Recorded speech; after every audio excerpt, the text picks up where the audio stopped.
today we have invited in the studio Mr. Felix Panganai, founder and principal of wisetech College, to discuss about the role of technology and its human interface in today's modern classroom. Welcome, and welcome to Weekend Morning. Thank you very much for having me on the program. Right. Is the teacher still the central focus in today's classroom? Yes and no. Yes, if we are talking of the traditional classroom where the method of provision is still based on things like textbooks and the like. And no, in the smart classroom where the method of provision is electronic and the learning is collaborative. So the function of the teacher becomes that of facilitator. Right. And should parents worry about the pervasiveness of technologies in the lives of their children? They shouldn't, because children nowadays are being brought up in an environment in which gadgets are surrounding them. So cell phones, particularly smartphones, they are a platform for learning, and most of these smartphones, they carry a number of learning materials. For example, students can actually load up past exam papers on cell phones and therefore use them as gadgets. But I think the worry mainly is about how that technology is introduced in the school. Schools can have their own mobile phone policy, which regulates how they are used and when they are used at the discretion of the teacher. Right. Okay. And is a smartphone a relevant tool in any aspect of the education system for children? It is, and again, as I said, it depends on how this technology is introduced in the classroom. For example, in the United Kingdom, where I've been practicing for the last 14 years, I allowed students to bring in their smartphones in the classroom. For example, we used to use them for timers, for example, and also to search information because these were internet enabled. So again, it depends on the situation of the school.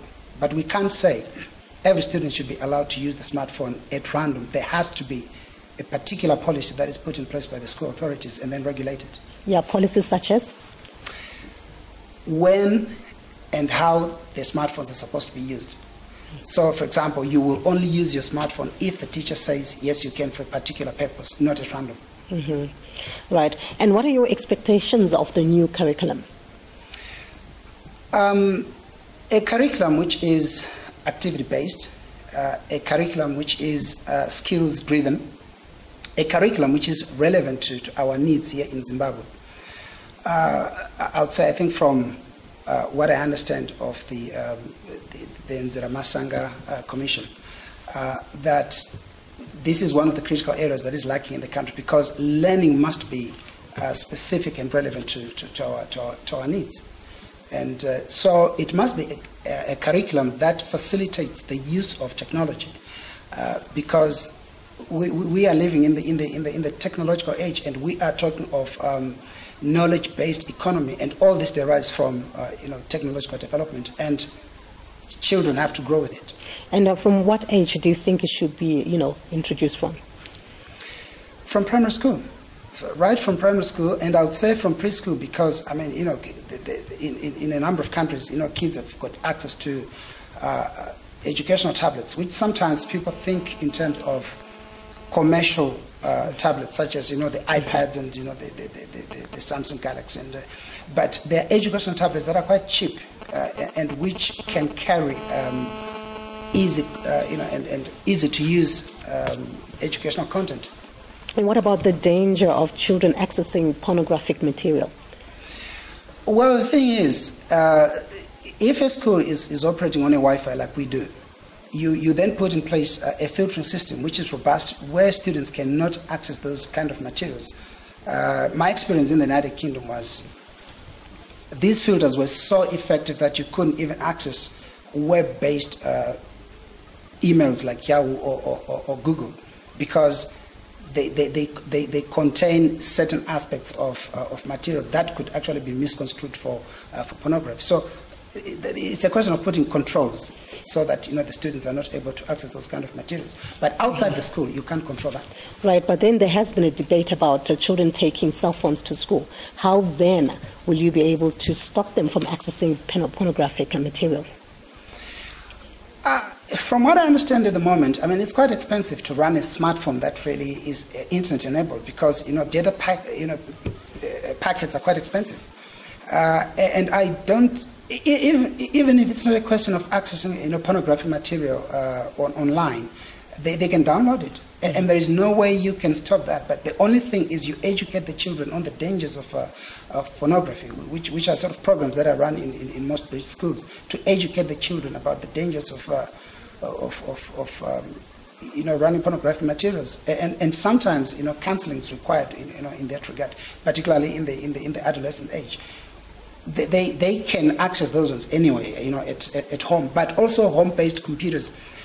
If parents are informed enough, they can actually put settings on the computers to stop the children from accessing those kind of materials. Mm-hmm. And just hope that they will listen. Right. Is the use of multimedia possible in rural schools? It is. From what I understand, I mean, there is an educational solutions company that I understand has been commissioned through the OPC, I think, to run these programs in Gokwe and some other remote areas, and the equipment is customed. It's custom made such that it's able to be used in such places, and where that is possible, you then don't have to worry about things like textbooks, because e-books they are quite a robust way of providing education in such places. Right. And as far as educational technology is concerned in schools, then what is the experience in other countries? As I said, I've been in teaching for 23 years, and the past 14 years I've been in Britain. I've seen it evolve over the last 7 years. With starting from the introduction of a laptop for the teacher and a projector for the teacher. Now the advantage is, when you've got such a such piece of, and I'm talking of just a laptop for the teacher and then a projector, the whole class is able to interact in a collaborative way, because take that as an electronic book which can be put in front of everybody, and everybody is able to interact with it in a collaborative way. And some of the content is active, so that you can get students to go and answer questions on the board interactively. Now they've moved so much. As I speak now, I was reviewing this week a school in Bolton, which has done away completely with textbooks, and they've engaged Apple.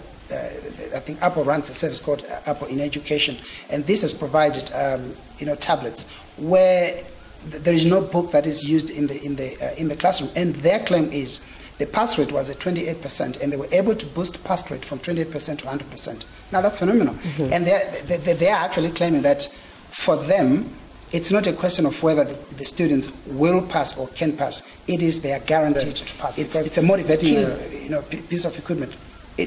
Initial costs can be high, but once it's in place, it saves a lot of money. And they were claiming that it's saving something like £85,000 a year in photocopying alone. It's a lot. That's a lot. Well, thank you so much for coming through to Weekend Morning. And there I was talking to Mr. Felix Panganai, who is the founder and principal of wisetech College. And he was here to discuss about the role of technology and its human interface in today's modern classroom. And on that note, we take a break. Stay tuned for more.